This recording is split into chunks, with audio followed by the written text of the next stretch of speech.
listening to the Battle Ready podcast. My name is Aaron McManus, and I'm here with my dad, Erwin Raphael McManus, also joined by the wonderful Brooke Figueroa and Austin St. John. Dad, it's good to have you here today. It's good to be here, man. It's good to see you guys.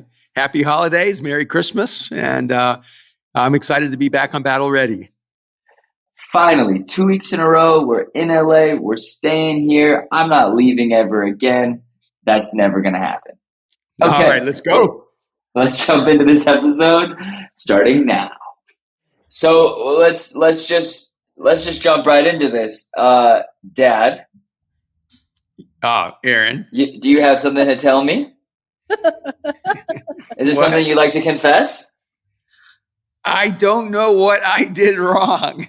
You, just a minute ago, on the group text with me, Austin, and Brooke, sent a photo to the group from my close friends on Instagram. A screenshot. A screenshot. That's a violation of privacy. It's like going inside my room before knocking. I just want to know. It was on Instagram. It's amazing. But it was on my close friends. It's a sanctuary. It's a safe haven. I didn't even know that existed. Yes, you do. No. What I saw, it said your podcast is in the top 1% most shared globally. And I thought, this is awesome. We should celebrate this. The whole world should know this. Why would you send that to your close friends? Yeah, because Aaron? I didn't want to brag. Because honestly, the only reason I posted it was because someone else had posted it, another friend of mine, that they were in the top 5% of podcasts, and they do nothing like for their podcast. Like they're very minimal. Like do it like once a month. I think it's very, very like he says it. He said it as a joke. He's like, I can't believe we've put like almost no effort into this podcast and we're top 5%. And I was I forgot to look at our statistics. So then I looked at it and then I posted it, and then you sent it to the group. So then I sent it to Brooke, and Brooke, you're not in his close friend circle. Apparently not. So that's awkward. No. Brooke, I'm sorry. In his close friends. And it's doubly awkward because I can't believe you have your dad in your close friends. Close friends are for like the jokes that are like too far to post on your regular Instagram. And Aaron's just seeing all of it. My dad is seeing all of it. This is not even close friends. I was trying to just brag to my friends, like, look, I did something cool. I'm my own person. Really, look, Pastor Erwin, the green star on top by his name. That's how you know. You can't tell because the whole thing's green. Yeah, it's hard to see. So there's a star. Mm-hmm. And what does that star mean? And that means it's only for certain amounts of people that he put on his close friends list. Wow. Well, I didn't even know I was in his close friend group. I'm so honored to be in that group. You ain't in it anymore. You're out. Well, okay. So you got rid of me, but did you add Brooke? No, I'll never see it. I'll never see it. Add Brooke. Austin's on there. I'm not on Brooke's. I'm not on Brooke's close friends. That might be true. But what I really want to know is, Erwin, who's on your I feel so weird calling you Erwin. Pastor Erwin, who's on your close friends? I don't have a close friends group. I've never created one. It'd be you and John Gordon. It's him, John Gordon, and Paula Lima. Because my goodness, man, I'm on the group chat with you guys, and I want out. I went out so bad. Well, it's funny because I have one little like group chat with like John Gordon and Ed Milet, and I have another one with like Edwin Ariave and Ed and John. And I have another one with Paulo and John. And so I have these little clusters of conversations with my friends around the world. And then I'm on the one where all they do is talk sports and talk trash to each other. So I just feel so uncomfortable because I know if I say something, it's like, shut up, Aaron. I am on his close friends, but I don't know, I don't know if they realize I'm there, kind of thing. I only say one thing like every 45 texts. All right. So we had a little rain here in LA, and because of that rain, we're having a little bit of technical difficulties. Austin, are we going to be able to pick all this up, even though it's breaking up a bit? Everything's been good on my end, so if it's dropping, it might be dropping for you a little bit, but it sounds good. You think that's because of the rain? I do. I just know in our house, whenever we have rain, we have Wi-Fi issues, we have television issues. We live in LA, and a little bit of rain is like apocalyptic here.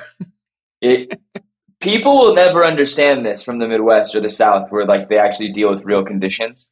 But like this, our city just genuinely isn't built for anything except for perfection. Yeah. Like there are earthquakes. Our city gets panic attacks. It shakes a little bit. That's really how I describe it. Even our city has anxiety.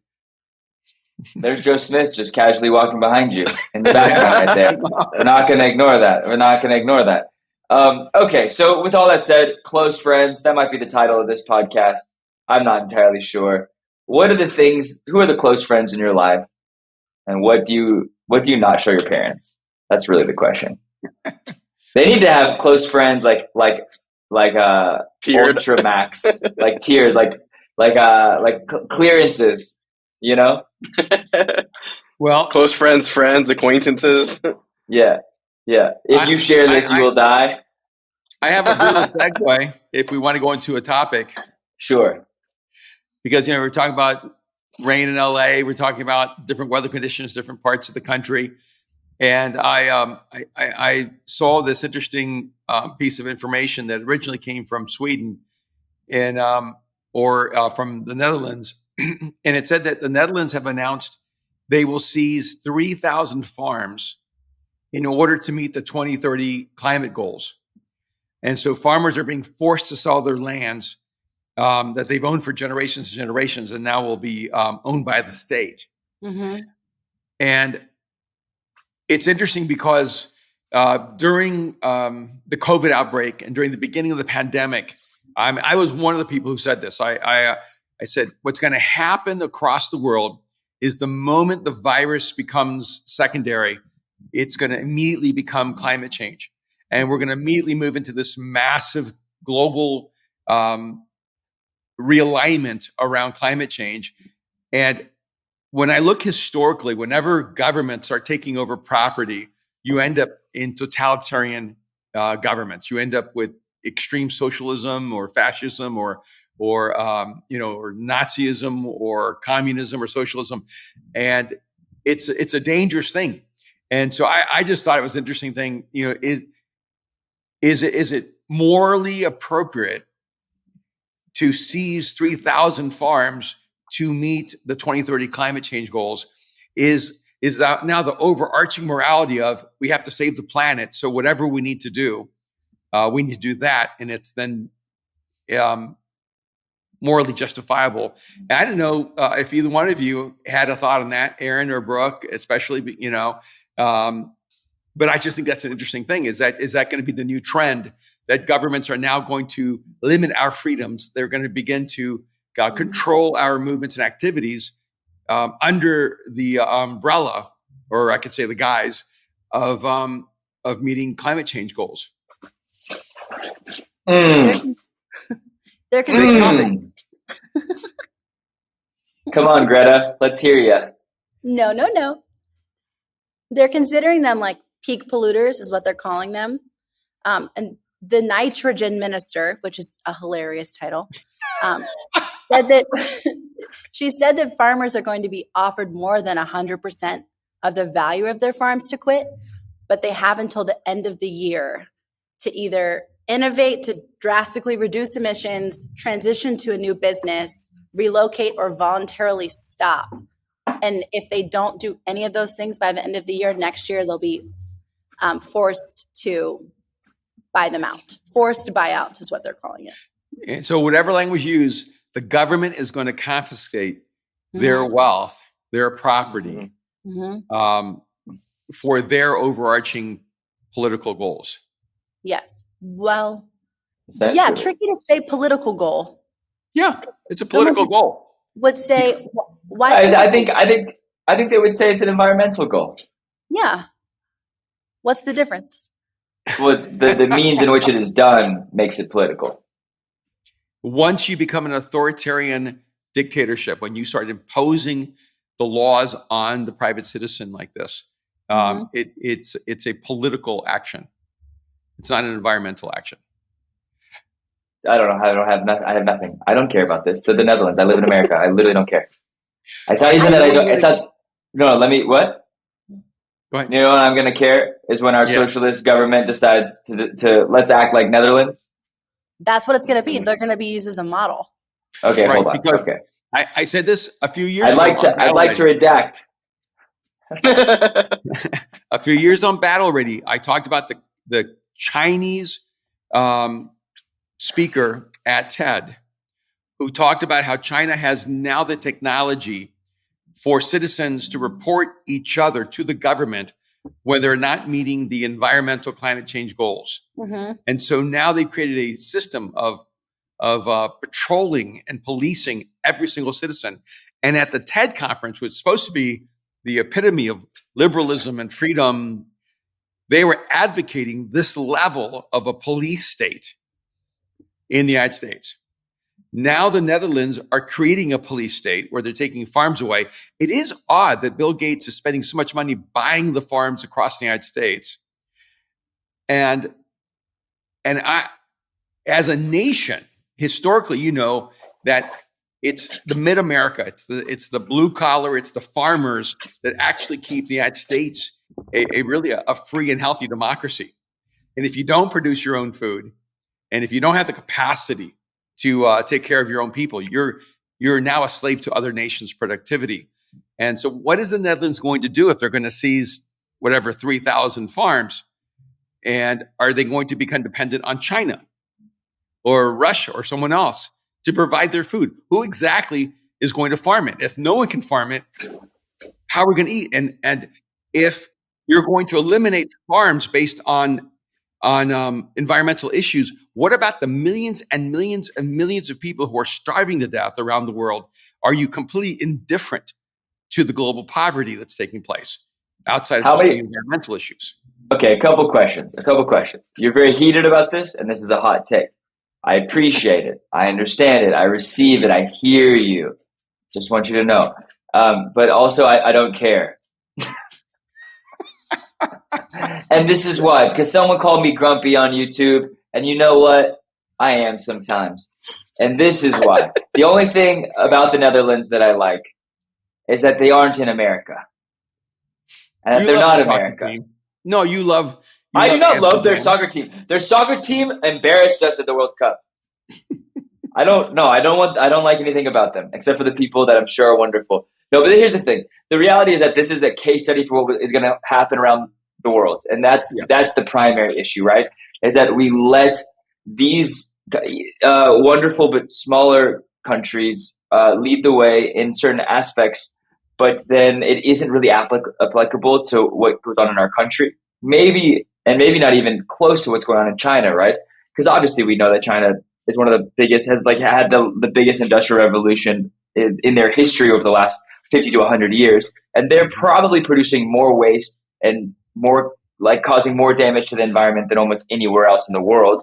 That's not a factual statement, but you have that many people. There is no comparison to what's going on in the Netherlands to what's going on in China, right?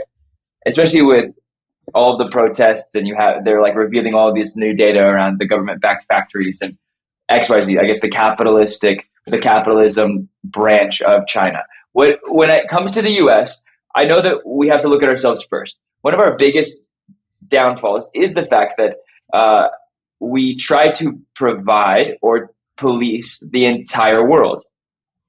We've talked a lot about morality and global ethics on this podcast in the past, but I think in this situation, I know that we pay farmers, our government pays farmers not to farm. Yes. In order to regulate, they might say environmental reasons, or they might say health and safety, but the reality is that they pay farmers not to farm so that they can regulate grocery prices, can regulate food prices, and it controls supply and demand. We have enough sustenance in this country to probably feed a lot more people than we're feeding now, to at least solve the problems in our own country, let alone solve problems in other countries. And yet we do not do specific things and make certain decisions. So I don't want to critique the Netherlands, but I think we need to get rid of Greta Thunberg's visa to the U.S. I mean, keep her in Sweden, because that thing has spread. That's too much. That is too much. Brilliant young person, but she has achieved nothing outside of having an opinion, which has been this entire generation. So here's my issue with the Netherlands and the USA. We do need to keep farming, and we do need to have some level of accountability inside of our farming, inside of our right. We have to figure out what exactly we are doing to destroy the environment, right? I don't think that what's going on in the Netherlands, maybe it is, maybe I need to go deeper, but I know a lot of our issues in California, it's cattle, right? It's cattle, and that's some of the most environmentally damaging farming tactics. Is how you what is it? Like it's the waste and the fertilizing, and then like all of the it's actually the waste management with like the cows and the way that they handle that actually ends up being like detrimental to the environment.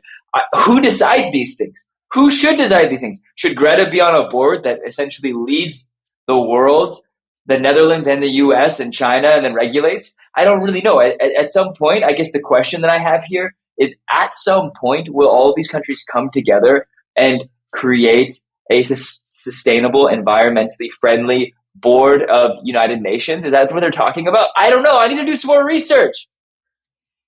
Yeah, I think eventually they're going to start telling us we cannot eat meat because it will destroy the environment.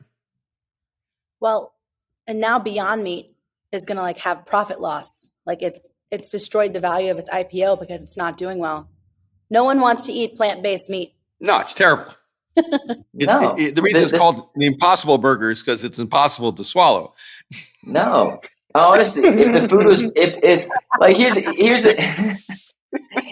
here's another example. We would all be astronauts if astronaut food was great.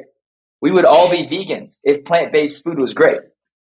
We wouldn't kill animals if plant-based food was perfect. If we were like, oh my gosh, we achieved the same feeling, the same protein heavy diet and the same ramifications in our bodies. But the reality is, when you eat a veggie burger, you leave the restaurant hungry. Yeah. I'm just going back to my concern is, once governments are able to use climate change as a justification for taking private property and monitoring personal lifestyle choices, we're moving closer and closer toward a global totalitarian approach toward government. It's so tricky because farming is not inherently bad. You would never say, I'm a farmer, and someone would go, you're destroying the earth. They are now. But little Greta's out there on the farms. A certain kind of farming. It's really it's not every single kind of farming, I think, right? It's mostly farms where they have a lot of livestock and a lot of things like that. I think so. Oh, yeah, you mean meat? Yes. Mm-hmm. Carnivore farming. Yes. I think it's primarily cattle farms and chicken farms. Yeah. I just want to throw up my yellow flag here. We can move on. We don't have to have an opinion on this.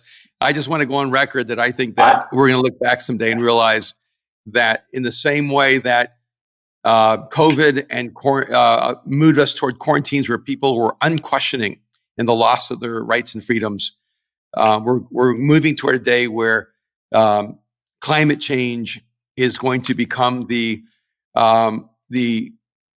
governmental asterisk that legitimizes taking away our personal freedoms. And I think we just need to be aware of that. I just want to address something real quick, Brooke, is that I don't wave any flag other than the red, white, and blue one that I was born under. And just so that we're establishing this for all of our followers and listeners, that is the American flag. And as much as I do love all the beautiful countries in this world, the Netherlands is not going to tell us and lead us into how we're going to do things in the future in our country. But sadly, the gate that it does open, the door that it does open, the conversation it does open is this idea of control and confusion, right? It does feel like everything that we read, hear, or listen to, well, I guess hearing and listening is the same thing, just messing with you, is that it either tries to confuse us or it tries to control us. And I think that's the danger with this, right? We look at the ramifications of COVID. We are living our free lives now in Los Angeles. but you look at people in Shanghai and they're not living in a free world, right? No. And so you look at these different countries, and I do think it is beautiful to clarification, because the Netherlands flag is also red, white, and blue. That is not the same. So is the Puerto Rican flag. I was hoping you were going to say that's the flag you were waving. Just for my Brooke, I could tell you had something you wanted to say. Say it, Brooke. I do not remember what it was. I'm just curious. I mean, Brooke, indoors and do you feel like there's any danger of nations or governments using climate change as a way of creating maybe overreach for control over people's personal lives? I do. And I will say, if Battle Ready has taught me anything, it's taught me to question everything and to hold no one without suspicion. I think that's one of the most important things I've learned, was to question the things that I am told, because I have a very high respect for authority. I like when people tell me what to do. I find it clarifying, and I find that it eliminates confusion. So it's good to have a backup thought process of, well, should I do that? Isn't that funny? You're the young person. I'm the old guy, and I'm the anarchist. I know, it's crazy. But I was having like an emotional breakdown a couple hours ago, because I just sat in this Berkman training for 4.5 hours. I can feel that in you. You've been on a roller coaster of emotion. And I was calling my dad. I'm like, I think I'm having an anxiety attack. I don't like people telling me what to do in general. What's the Berkman? The Berkman. Oh, I can tell you. Not a trick question. The Berkman is a personality self-perception assessment that has been validated through countless hours, even generations of research and analytics. It is a science-based questionnaire in which made up of 298 questions. Oh, wow. Why they didn't do 300, I don't know. But honestly, I think John Berkman just tried to get me. It really messes with my OCD, to be fully honest. At least so I've been it's on what? Number. At least it's an even number. No, 298. That's such an ugly number. I didn't say it was fulfilling, just that it was even. No, it gives me anxiety, to be fully honest. Oh, okay. Go ahead. No, go. No, here's my question. Is there anything that could happen on planet Earth? An asteroid, a volcano appearing at the top of Canada and spilling over us. Is there anything that could happen that would be worth surrendering our freedom to one authoritative body to ensure safety or anything? I have an answer. Yeah, if the Lord Jesus Christ comes down from heaven, and we all surrender. That's the only reason. Until then, Brooke, we will defend our rights, we'll defend our freedoms, and all of the constitutional rights. You know which ones I'm talking about. Independence Day. Will Smith. Aliens are coming. Something is coming. I'm the only one who knows. You just have to listen to me. Brooke, what I do love is I love your sweet naivete posture. No, Brooke is being fake right now. No, this sweet Brooke is only a version of you. If an asteroid hit the Earth or a volcano began consuming the planet, I love the fact that you think the government would actually care about you. Oh, sad. Even if they said, travel north, if only to break the flow of lava before it hits DC, Yeah. With our bodies. I think if there's a cosmic crisis, we're pretty much all left to our own capacity to survive. Yes. Yeah. So we better be good at making decisions. But all right, let's move on. That's a good title too. Good at making decisions. Yes. Sir. Yes. Again, it's like, Brooke, this is why in life it's so important to be grateful for whatever structures are out there that make life better for us. Mm-hmm. I mean, I'm grateful we have good roads to drive on. I'm grateful we have clean water to drink, and a well-functioning government has made those things happen for us.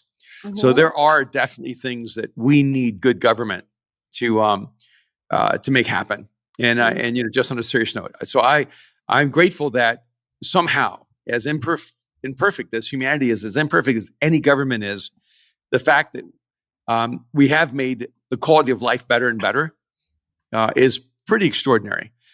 And then even when I look at like the issues of justice and equality and economic equity and everything, the advances that humanity has made, not just the United States, but that where we came from as a species is nothing like what we're experiencing today.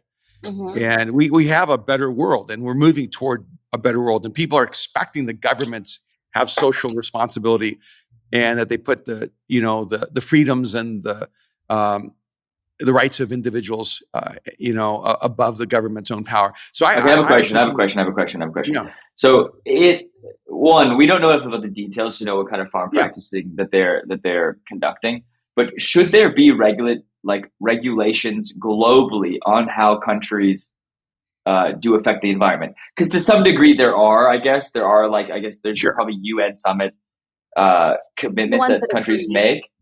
What?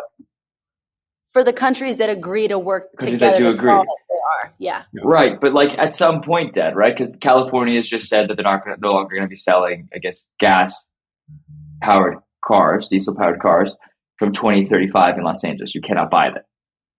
But that people are just going to go to somewhere else and then buy it and then register it in California or register it in Arizona and then come over to the U.S. Sorry, could come over to LA. What did you say? I said Arizona. Yeah. Arizona, right? So it really isn't going to change things. But you brought this up in a conversation. Everyone's moving to solar. And solar is also detrimental to the environment because it causes so much energy to actually create solar panels. Yeah, we don't have an elegant solution yet. Even if you 100% are committed to, environmental responsibility and to moving toward an expression of being human that is in complete agreement and alignment with nature, we don't have an elegant solution, yet, and that's a part of the challenge of it. But I do think that governments are inclined toward overreach, and you can see it from both sides. You can see it from, like in the United States, from the conservative side. There's always an attempt for overreach in terms of the moralization of society. It just seems like Republicans want to force people to agree and live out from their moral constructs. And then you have liberals who do the same thing. They have a different set of morality, and they want every American to live out their moral constructs. What is a liberal's morality? You don't think liberals have morality, Brooke? I want to know, a conservative's morality, I feel like, is generally more Christian. Christian based. What's the orientation of a liberal morality? Well, a morality be based on something that isn't relative, but if you don't do this, you're wrong. Okay. And so from the left side, it would be climate change. If you're not pro-choice, you're wrong. Okay. If you're not green, you're wrong. Mm-hmm. And by the way, even if you don't believe in gender transition for children, you're wrong. That other thing you sent earlier was really and so there's definitely it's not a matter of, we have different positions on this. I'll just pull one up right here. I saw this. It said the House Democrats on Thursday unanimously voted to block legislation that would have required informed parental consent before a school provides mental health services related to sexual orientation or gender identity to students. And so the government is actually imposing a moral construct saying it's immoral for a parent to know if their child is going to go through gender reorientation. And what I think is fascinating, I saw this last week, is that a parent was going to be sent to jail, I guess, for allowing their 10-year-old child to get a tattoo. And so you cannot allow your child to get a tattoo, but you can allow them to go through gender transition. So yes, there are moral constructs on both sides that actually believe that they're right, and that if you don't agree with them, you're actually immoral. And so yes, Brooke, I do think that both sides have their own view of what is right and wrong. And what's to me is fascinating is, as a parent, my kids are adults now, and now I have a granddaughter with Juno. The idea that the educational system should have more control, more knowledge, and more personal relationship with my child in dealing with their gender identity is absurd. It's another example of government overreach. I begin with farms, but you can take this all the way to children. And who exactly has the right to decide how far government can reach into our personal lives, into our personal choices? And so it's no longer an argument of you need to be open-minded toward other people. You need to allow other people to make the choices they want. Now it's, if you don't agree with our choices, you're actually immoral. You're actually wrong, and you may actually be doing something that's illegal. I feel like one of the arguments is, well, if you don't want the government to make decisions about your kid, don't send them to public school. But it feels like our entire country was built, it like runs on the like running of public school, that kids go somewhere for 8 hours a day and parents can hold full-time jobs, and that school is free. So there's no escaping public school for like 99% of parents. That's right. And public schools are supposed to be a reflection of an extension of a parent's investment in their child. It's not supposed to be an extension of the government's investment in our child. In communist countries, schools are an extension of the government. In our country, schools are supposed to be an extension of the family system, the community. It's a dramatically different construct that we've subtly shifted. And now we think that parents don't have a right to be involved in their children's education. And that's actually the government's role. And I'm going, no, my 6-year-old child is my responsibility, not the government's responsibility, not the school system's responsibility. And the school system needs to reflect our value systems, not someone else's value systems. So that's my position on that. And I think that's why I think that farming is just one way that governments are moving into overreach. And I'm not a farmer, I shouldn't care, but I do care when governments use a large banner like climate change to say, this is why we're going to take away private property, and going, makes me nervous, just makes me nervous. I'm just saying that I don't know if that's a good precedent. Maybe I'll be proven wrong. Okay, so something that's interesting that's happened this week is we started our live Q&A for the 7 Frequencies Art of Communication All right. masterclass, which is exciting. This is fun. So obviously, they get to spend 3 weeks with you, 4 sessions, and ask questions, break down the 7 frequencies, get into it. And as we've been talking about the 7 frequencies Art of Calm world, we were talking about Art of Calm and all the different ways we kind of build it out. And one of the things I thought about was talking about the different styles in culture of communication. This next week, every Tuesday night, I'll be doing a live Q&A around the 7 frequencies of communication. And it'll be, is it 6 p.m. LA time? Mm-hmm. Yeah. Yes, sir. 9 p.m. New York time. And then everyone else around the world can figure out what hour actually connects with them.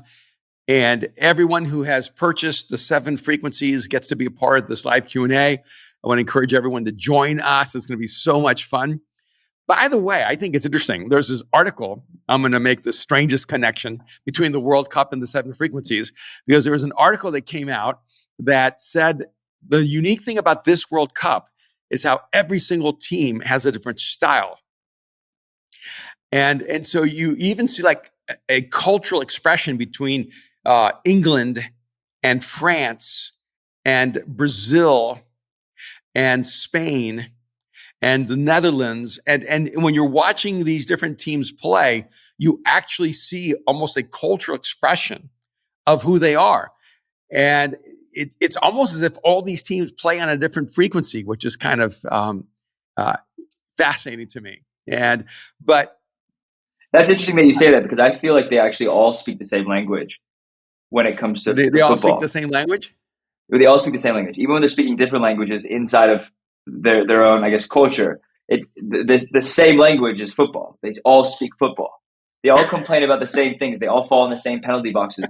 It's interesting watching a guy from Uruguay behave the same way a Serbian would behave. Given you guys from Uruguay followed the refs into the tunnel, like, I don't know if you have a culture that's less like disciplined, but it's interesting to watch the different teams almost pick up these similar characteristics in the way they communicate with the refs, with each other. Goalies react the same way when there's a shot on goal. Like, they all start cussing out all the defenders on their team. Like, what they're saying. And it's so interesting because, like, you look at these guys and you're like, okay, I don't know what you're saying. I understand what you're saying. So I'd be curious for you to kind of break down the nuances within that general language of, like, whether it's physical or it's behavioral. But that's something super interesting to me, I think. Yeah, when you look at teams like Argentina and or Brazil, you see teams that are much more fluid. There's a more of a dynamic to them. It's almost like their style is more Play-Doh. It's not that they're not disciplined. It's that it's more jazz. There's more unexpected adaptability. And then you watch teams like England play, or even like the Netherlands. It's much more stoic. It's much more controlled. It's much more disciplined, and it feels like Legos to me. And so you do kind of see a cultural contrast between the different teams, and so when you look at different teams, even though they have great players on them, you do have a cultural difference. But you're right about the way they communicate internally, and you do see a lot of the similar responses from different players and different people, but you've watched some of them grow. Like Mbappe responds differently. Messi definitely responds, I think, differently. The best players differently than what? Than the normal player. Like I think that ironically, I don't think so at all. You don't? I think it's over dramatized. The bigger the star is. The bigger the star they are, what? The bigger the star, the bigger the language. The smaller the star, the less the language and less the frequency, because no one cares about them. Like, you mean like the small star isn't falling on, the guys in the defense aren't falling on the ground crying, because literally defenders are like the garbage men of the game. Like, your one goal is to not lose, right? But and there's like a classism inside of soccer, right? Like, defenders are meant to be strong, stoic, verbal, and defensemen. Like, they protect the goal at all costs. The strikers are the pretty boys. They have the dyed hair. Like, who's the guy on our team? McKinley? The one who went to the hospital? No, the guy who... No, that's Pulisic. The guy with the red, white, and blue hair? I know you're talking about. I can't remember his last name. McKinney, I think. But anyways, embarrassing, bro. Cut your hair. So crazy. But that's the thing, is that, like, the guys on the front, the guys who are like the scorers, they always have like this showmanship about them. They're more flamboyant. Like, Rick Carlson is like bleached blonde hair. I'm like, bro, you look like Iceman. Yeah, but to me, the exception to that is Messi. He's not flamboyant at all. He's elegant, got his whole arm tattooed. Tattooed. So many of them are tatted up, though. Is that flamboyant? You have a lot of tattoos. Are you flamboyant? Yeah, Aaron McManus. I'm a little flamboyant, a little peacock. All I'm saying is that there is a unique way in which they express themselves, and I think the bigger the star, the louder the language. I don't know. I think the bigger the star, the calmer they are in the midst of crisis. And it's my read a lot of times is that when a star gets emotionally out of control, he doesn't play his best. Like when I see another team get under the star's skin, I find the star becomes less productive. And when I see that star being incredibly calm, I find them to elevate to an extraordinary level. And didn't you feel like Mbappe's goals, he just acted like I'm supposed to do that? I think there is a respect, and I think the first goal is big, the second goal is smaller, and the third goal it's like we've been here before because we're not trying to humiliate the other team. You know? Yeah. I think so. I mean, yeah, I guess so. Yeah. It is different, right? The guy who scored against was it the guy who scored against Brazil from Cameroon? He's a legend. But he took his shirt off and got a red card and got kicked out. And he's like, I don't care. It's my last World Cup. And I scored against Brazil. And he like took it, you know, if you take your shirt off, it's an automatic red. So I do. He hasn't really scored that many times before, and he wasn't ever going to score again. So like he had the milk, he had to enjoy that moment. Okay. All right. Interesting. But let me now jump to 7 frequencies. So I did this little survey on my DMs, and I said, what TV shows or movies or characters would you be interested in me breaking down the 7 frequencies of communication? And frankly, I was kind of shocked by one of them. And I didn't even know that your generation even knew this show really existed, but I was swarmed with people who asked about Friends. Yeah. Oh, I hate Friends. And Brooke, you watched Friends? I do. I love Friends. And Austin? I've seen every episode. I remember watching the last finale, the series finale with my mom. It was the biggest deal. Like, but you guys are too young. Like Friends was over before you guys could read. I can't understand it for sure, but it's like comfort food. Is it politically correct at all? No. But that's kind of one of the joys about watching old sitcoms is they would never write the stuff they say now. No, that's so true. So I was surprised how many people were interested in Friends. And I'd have to go back and watch Friends to be able to do any kind of diagnosis or assessment. And then frankly, a lot of people ask me about shows I've never seen. Gilmore Girls. Ever. Some of them I've never even heard of. So I thought, wow, I thought I watched a lot of shows, and I am completely unaware of what these shows are. Did they ask you for Crown? I decided I can't do those shows because I've never heard of them. Fair. But the second highest show that I was asked about behind Friends, because Friends was number 1, was Succession. Woo! And now, if you're listening and you've never watched Succession, I'm not recommending you go watch Succession you at all. You can't recommend it. No, because it's a pretty hard show, and but it's good. But I know enough to be able to do an assessment, so I went ahead and did my 7 frequencies of Succession. Now, these are not scripture. these are not what Catholics call ex cathedra. These are not inspired and infallible. This is just how I began to break it down. And Austin, you watch Succession, don't you? I've never seen it, actually. You've never seen an episode. Brooke? We love Succession. Austin, are you like a Billions person? Some people like Billions and they won't watch Succession. Right. I've never seen Billions. I don't watch a lot of TV. I love Billions. And it was hard for me to feel like I cheated on Billions and watched the pilot of Succession. And I remember calling Aaron and I said, hey, I think you might want to check out this show called Succession because I can recommend it to him. And Aaron's like, nah, I'm a Billions guy. You remember that? At first, you were not interested. I tried. I was not interested, but I did try to watch it, and it was so brutal. It's really slow and really negative, and I wasn't into it.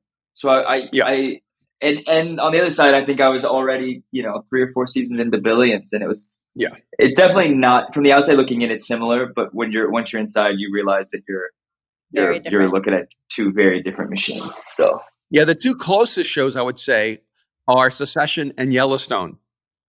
Oh, ish. I think Yellowstone is the right-wing version of Succession, which is the left-wing version of wealth, perspective on wealth. And because you have the 2 iconic fathers. You have 3 sons. You have 1 daughter. I mean, there's a lot of similarities in these 2 shows. Both of them, the mom has passed away. I mean, the framework for the shows are identical. No, the mom hasn't died in Succession. The original mom is gone. He remarried. No. Divorce. Oh no, she's still alive. Divorced. Right. Remember, divorced. Yeah. And that is the difference between Yellowstone and Succession. In Succession, they're divorced. In Yellowstone, he's a widow. One's a Disney That's movie. the cultural difference. and so for anyone who watches Succession, here's my go at it. All right. So it's the Roy family, and Logan Roy. He's the iconic father who's the founder of this multi-billion-dollar conglomerate, and his frequency is clearly commander. And before I go any further, I want to say something, because when people ask me about Succession, I kind of blanked out. I looked at all the characters and I thought, I can't identify a single frequency. And I thought, oh no, somehow, am I missing this whole thing? And how could they not have a single frequency of the 7 frequencies? And then I realized every frequency was the negative of the actual frequency. Mm-hmm. And they were the shadow, like the dark shadow of that frequency. So you can't identify it at first. You have to actually look at the negative. And then I began researching all the people were asked me to assess. And I realized almost every single character on television or film that anyone asked me to assess their frequency was a negative frequency. Huh. There wasn't a single positive frequency that people were asking me about. And I thought, what's going to happen to a generation that's being raised up with negative frequencies of communication? They're going to think that's the natural, inherent way their frequency is supposed to be used. So even though Logan Roy's frequency is commander, his actualized frequency is the dictator. He's a dictator. He doesn't just lead. He doesn't just tell you what to do. He controls you emotionally, psychologically, relationally, spiritually, in every way humanly possible, and dominates your soul until you are crushed into submission. Logan Roy is the dictator. And imagine if he could flip that frequency to a positive frequency to lead his family and lead his company and use his wealth and power to do positive good in the world and actually be a commander rather than a dictator. And so, Brooke and Aaron, if you're there, you can deny or confirm if you think this is a right read on that character. What do you think, Brooke? That's right. He's a dictator. He's like a dictator wing challenge manipulator. All right, we'll get to wings in a minute. All right. Aaron, you with me? I'm here. All right. So there isn't really another option for him. Well, Logan, that's the easiest one. He's clearly the dictator, the commander. And then we'll add some others. Shiv, the daughter, the sister. Shiv go. You got to go in succession. For you succession, want me to go? You have to go in succession. Okay, Kendall. You got to go Kendall. You got to go the oldest son. Actually, no. Oldest son, Connor. Connor. He's actually I forget about that bump. Everyone forgets about Connor. Yes, and that's why Connor's near the bottom. I didn't want to correct you because I was like, oh man, he doesn't have 3 sons. He has 2 sons, the dumb husband, and then and then I forgot Connor. Everyone forgets Connor. Yeah, and the difference between Succession and Yellowstone is that Connor might as well be dead, and the other son in Yellowstone is dead. Oh man! Spoiler alert! Sorry about that. That's and well, that's the pilot. I mean, if you can't get past the pilot, you don't deserve to be protected. All right, so I'm going to go the second. I'll go with Kendall. I think Kendall is actually a seer. I think he's the seer, but the reason you can't see that he's a visionary is that his frequency is the negative frequency, and he's a perfectionist. And a part of the way you can know that Kendall is a perfectionist is the psychological breakdown that he has in his life because of his inability to escape his own imperfection. Mm-hmm.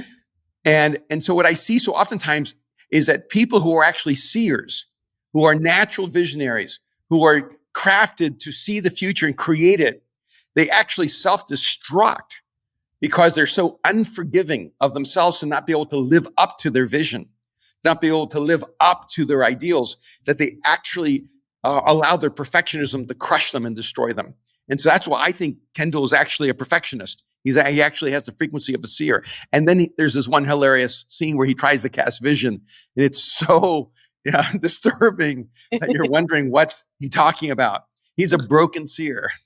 Oh, sad. Do you think the seer frequency has the biggest disposition toward mental breakdown? Obviously, everyone has some disposition toward a mental breakdown, but I do think that seers have a high disposition toward mental breakdown because they're driven by ideals. Mm-hmm. They're driven by a vision for the future. And if their life doesn't reflect that, it destroys them. Yes. And his dad is his ceiling. Yeah. Endlessly killing his vision. Yeah. Yeah. His dad doesn't want him to have a vision. His dad wants him to obey. Mm-hmm. And that becomes destructive. And then you have, I'm going to go to Shiv, who's the sister, who to me is the third most dominating personality. And she is a challenger. But because she's working from a negative frequency, she's a manipulator. Mm. And she's a puppet master. She knows how to string people along. She knows how to control them. She knows how to work through a situation. She knows how to act nice. She knows how to act mean. She knows how to be invisible. She knows how to be visible. And she's a classic manipulator. But when you listen to her, the way she interacts with people, she's actually a challenger. Mm. She's always calling people out, but never calling them up. No. Because it's a negative frequency. So she calls them out and actually brings them down rather than calls them up. And I think she's also probably the one who has the greatest leadership potential of all the different characters in Succession. And as a challenger, her mistake is when she tried to challenge her father, Logan, who is a commander, dictator, and she tried to challenge her brother, Kendall. And whenever she does that, because it's such a dysfunctional environment, she realizes she'll be more effective manipulating them than she would be challenging them. Mm-hmm. But she challenges her husband to his detriment, to both of their detriment, all the time. Yeah, and she challenges him to do things that are actually destructive for his own life. Mm-hmm. By making him feel like dirt, by making him feel like he's not good enough, by making him feel like he hasn't stepped up and risen up to the challenge. Yeah. And so it's an interesting frequency. It's a powerful. I mean, if you want to study in the negative effect of these frequencies, this may be the best case study in the world. And then you have Ronan, who's the other brother. Roman's frequency is that he's a motivator, but it's a negative frequency, so he's a performer. Everything in his life is about learning how to perform, learning how to pretend, you never see his real self. No, he never wants to try. What's that? He never wants to try because he'll fail. So he performs his way out of actually trying. Yeah, and even he performs at being incompetent. He's not incompetent. He performs at being incompetent. He's not stupid, but he performs at being stupid. Mm-hmm. He becomes whatever he thinks he needs to survive. You never really get a clear picture into Roman's soul. You have small glimpses of moments. And I think a part of it is that I think as a motivator, I think motivators are more fragile to negative input. They do not do well in negative environments. And so they begin to shatter when they're not affirmed, when they're not loved, when they're not appreciated, when they're not told that they have value. I think Roman's entire life is to just try to be what he thinks everyone else wants him to be. And when he doesn't think he can be that, he becomes the opposite and performs in the opposite direction. Do you think challengers and motivators naturally get along well? Not always, because a motivator may get sick and tired of that challenger always challenging them. Well, I was trying to think. In this show, Roman has an extremely dysfunctional relationship with a cougar named Jerry, who's an executive in the company. Right. And I was like, which one of these would Jerry be? And why does it twist them when they're together? I left Jerry untouched right now. I thought about her, but I'm just going with 7. And so you'll have to send me your thoughts on Jerry. And then I have Connor, which is like the more obscure character, right? And I actually think that Connor is a healer. I think his frequency is the healing frequency. And I have a really good argument for it. It's why he wants to marry a prostitute. Oh my gosh. And because he wants to fix somebody. And because he's so broken, he has to find someone more broken than him to heal. And that I think his negative frequency is he's the guru. And the irony of it all is that he wants to be president of the United States, even though he has no qualifications. Yeah. And he doesn't actually have a contribution he wants to make, except that he wants to be loved and followed. Mm-hmm. And you can feel that Connor's entire life is about wanting to be loved. And never having his father's affection and love. And he doesn't want to be famous for fame. He doesn't want to be rich for wealth. He doesn't want to be powerful for power. He wants all of the things that he thinks might actually gain him his father's love. Yeah. And so I think Connor is a broken healer and, who has a cult of self. It was a 100-acre ranch in New Mexico, right? With yes, his sauna, it's perfect. Healing He's pool. got the therapy place. He's got the spa. He has a meditation center. He is the perfect guru. He has 0 followers. And even the girl who decides to marry him is just like, okay, why not? Yeah, that was wasn't that her response to his proposal? Oh, why not? And that's how you know he's a healer, because he doesn't even expect to be loved. Oh.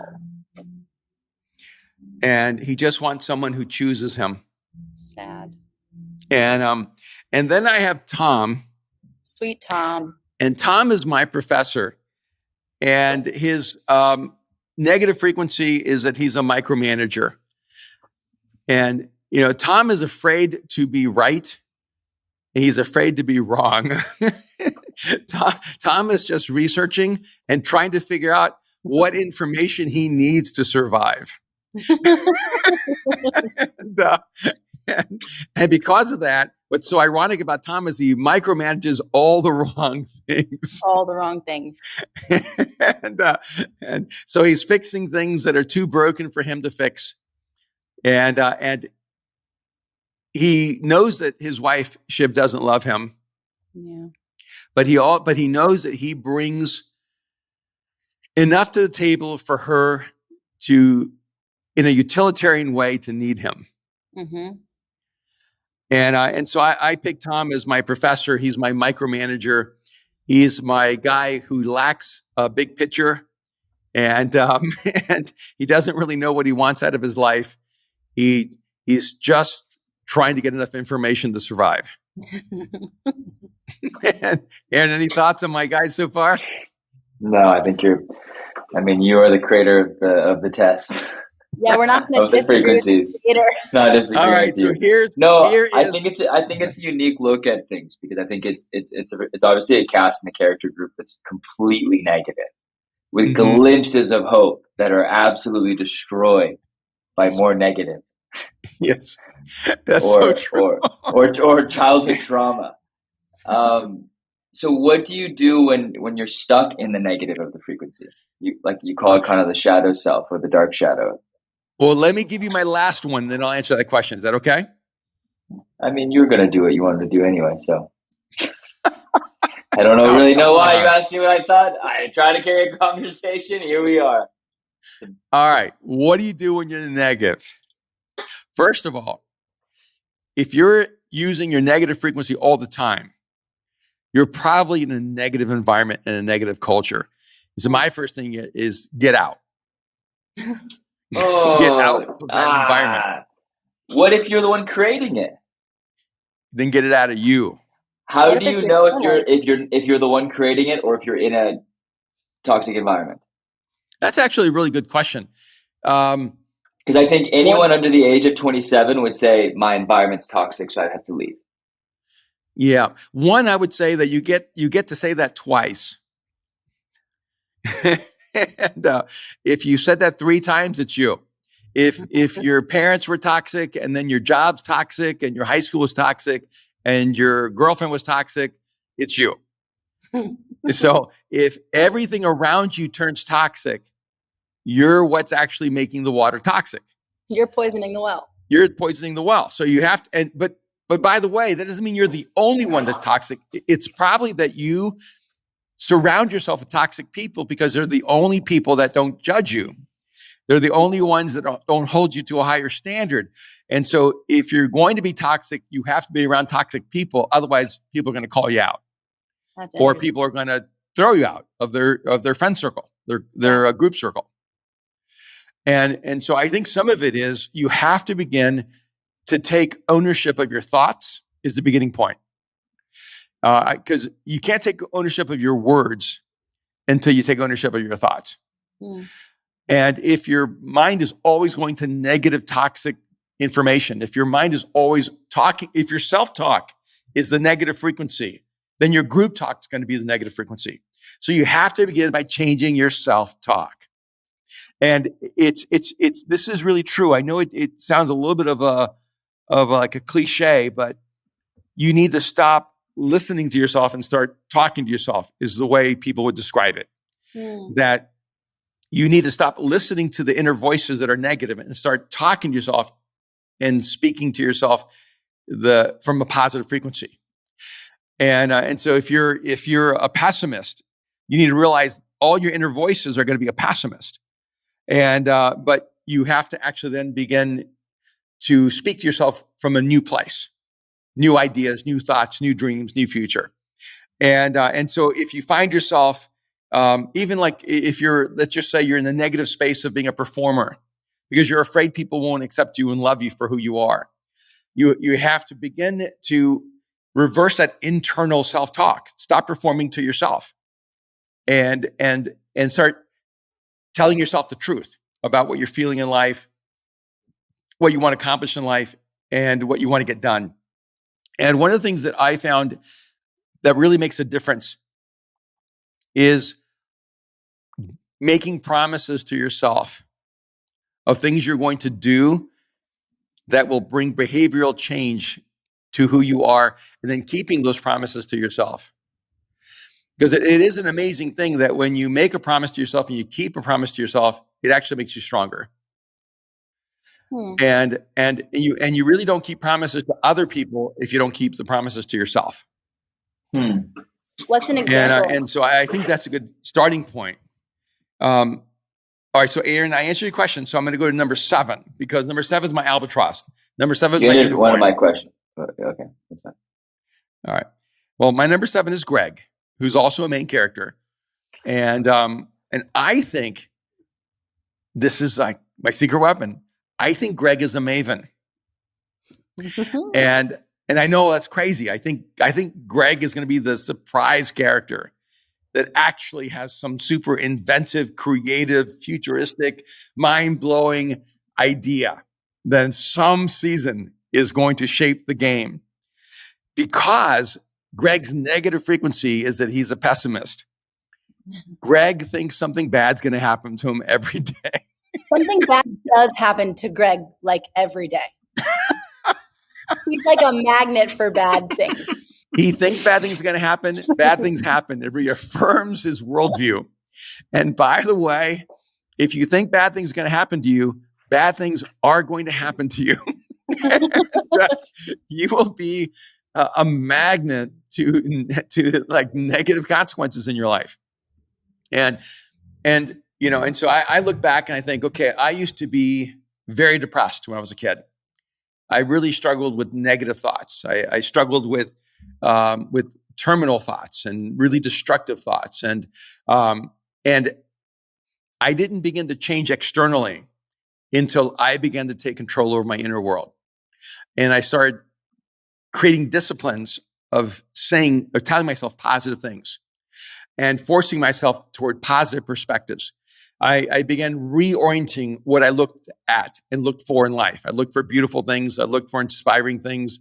I looked for human behavior that was encouraging, inspiring. I looked for the heroic in people. I looked for beauty in nature. I looked for surprise and wonder all around me. And that orientation began to change me. It really did.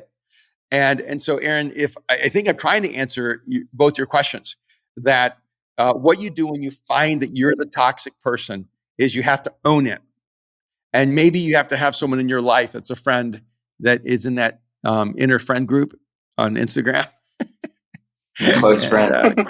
Going back to the beginning here. And say, hey, look, I've come to a realization that I've become a toxic person. And that I have taken on behavior patterns that are toxic. And I want to thank you for being my friend in spite of that. And because there are people, in a sense, that are like from what Stephen King would describe, they're sin eaters. There are people who just absorb the toxicity of other people and in a very gracious, loving way, give grace in spite of it. And if you have someone like that in your life, or a couple people in your life, you got to go to them and go, hey, I want to become a different human being. I want to become a better human being. I do not accept who I am as the status quo of who I'm going to become. I think this is the most challenging thing. A lot of times people... No. Okay, that's the mindset. Yeah. But what exactly do they do? Get around positive people. Okay, so that's what you... So like, if the environment's bad and you realize I'm a product of my environment now, I've got to get myself into a new environment. I need to get around some positive, healthy people. I need to get around some people who are accomplishing the kinds of things I want to accomplish. So basically go, what kind of person do I want to become? And then find those kinds of people and get around them as much as you can. That's like one practical thing you can do. And let the gravitational pull of those people's lives pull you up. And then I think another practical thing you can do is read books that change your way of thinking. And I cannot tell you how many books I read between 20 and 40 that radically altered my mental constructs, my mental frameworks. I just read everything I could find that helped me think at a higher level, helped me think at a healthier level. And whenever I found those books, I just devoured them and began applying those principles in my life as fast as possible. And so that's another thing you can do. I think another thing you can do is to take time every day to realign yourself. Whether it's 15 minutes or an hour, whatever you need. And, that's why actually reading the Bible and realigning your heart to the scriptures is really helpful. And praying is really helpful, because if you don't consciously align yourself, you're going to go to your worst behavior. So you have to realize it takes choice to move toward my best self. It takes the absence, in a sense, of choice to move toward my worst self. And so every day I've got to make choices that align my life so that the best expression of myself is what I live out that day. And then I think the next thing you have to do is stop expecting yourself to change overnight. Is that if you get one good day, you celebrate that one good day. And then you go for two. And, when you have two, you celebrate 2 good days. And if you have a bad day, the third day, you don't go, oh, I can't change. Instead of saying, oh, I went back to who I really am, you go, no, I had a bad day, or I had a bad hour, I had a bad moment, and now I'm going to go back to being the best version of myself. Don't let your worst moments become the defining characteristics of who you are. Let the best moments become the defining characteristic, going, okay, I had a bad moment, I'm going back to being my best version. All right, I got depressed, I'm going back toward being hopeful. I got angry, going back to being peaceful. I became impatient, but I'm going back to being patient. And so let the negative behavior be the exception to your understanding of who you are. And let the positive behavior be the rule of who you are. Does that make sense, Aaron? Yeah. It does. Yeah, that's really good. The shadow self is the exception. Austin, you have any thoughts? Anything you want to add? No, I'm good. You guys did great. All right. Well, I think it'd be fun to even look at some other shows and break them down in the future. Maybe add one or two and a Q&A. I think we need to bring up clips and then you respond to the clips. Ooh. Oh, so if you're listening to this episode, no, I'm not asking for anybody's help. Oh, I'm saying we need to prep some clips and just play the clips and have you respond. All right, do it. Let's do it. Let's play this. You want people to submit clips? What's of that? Themselves or of TV? You want people to submit clips of themselves? Where are you going to go with it? No. I was going to say send clips from TV shows or films that are not more than like 30 seconds, so you're not breaking the law or whatever it is, you know. And it has to be of someone's it has to be a monologue, really. And I need a monologue. Really. It could be a conversation. Well, it can be, but it has to have enough there where I can identify that person's frequency. Okay. Sounds good. Yeah, let's do it. I'm going to play you Gilmore Girls. I'm going to play you every single female-centric show I can find. Jane the Virgin. I'm excited. Oh, please don't do Gilmore Girls. If it's a monologue, it's going to last like 20 minutes. Yeah. No. Marvelous Mrs. Maisel. I'll do Marvelous Mrs. Maisel. You like that show. I do. Oh, what a bogus show, though. That show just went garbage. I stopped in the second went downhill. It went Third downhill season really was fast. terrible. He didn't grow as a character. No, that's why it got so bad. Yeah. Yeah. It's because it had a great idea for one season. Yes. You know. Anyway. But because characters have to grow. She needed to get outside of her environment. She needed to marry Zachary Levi. That's what she needed to do. And she didn't. I just think, like us, characters need to grow. And if a character doesn't grow, they're no longer interesting. And if we don't grow, we're no longer interesting. What's the really, really saccharine dramatic show about the crock pot that explodes? Like the family going through time. It's the triplets. Oh, come on. Milo Ventimiglia is in it. This Is Us.